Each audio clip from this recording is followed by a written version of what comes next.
बच्चों, आज हम एक चिड़ा और चिड़िया की कहानी का दूसरा या अंतिम भाग सुन रहे हैं।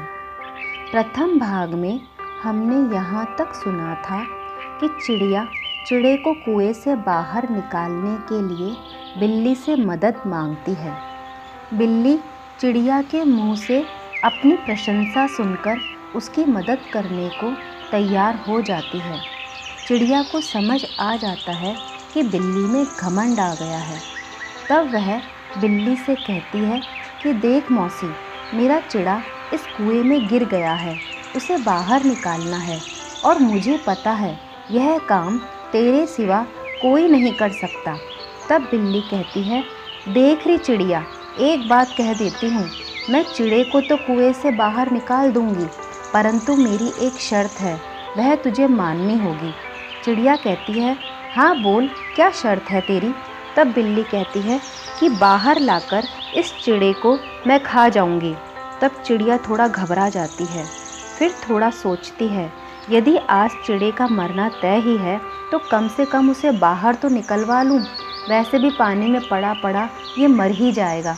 तब चिड़िया बिल्ली से कहती है, ठीक है मौसी, तू जो चाहे इस चिड़े के साथ कर लेना, पर पहले इसे बाहर लाकर मुंडेर पर तो रख दे। मुंडेर कुएं की जो डोली या दीवार होती है उसे कहते हैं। तब बिल्ली कुएं में नीचे उतरती है और चिड़े को मुंह में दबाकर बाहर लाकर मुंडेर पर रख देती है और चिड़िया से कहती है कि अब मैं इसे खाऊं?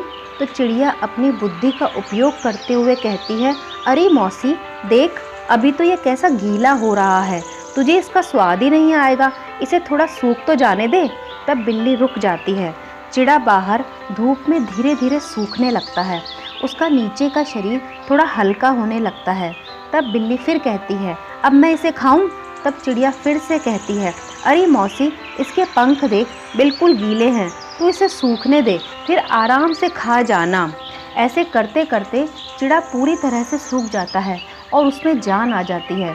वह उड़ने के लिए भी तैयार हो जाता है, पर सामने ही बिल्ली बैठी थी, उसे एक टक देखे जा रही थी। चिड़िया भी समझ गई थी कि बिल्ली अब उसे नहीं छोड़ेगी। तभी चिड़िया चिड़े को इशारा करती है और दोनों फुर्र से उड़ जाते हैं। बिल्ली उन्हें देखते ही रह जाती है और अपना सिर पकड़ लेती है।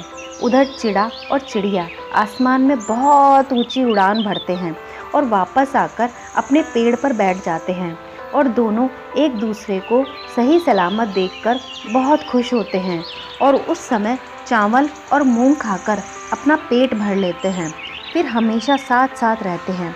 बच्चों, देखा चिड़िया की तरह बुद्धि का उपयोग से कैसे बड़े बड़े संकट को भी टाला जा सकता है और बिल्ली की तरह घमंड में आकर हम अपना ही नुकसान कर लेते हैं। बच्चों, अब यह कहानी यहीं पर समाप्त होती है।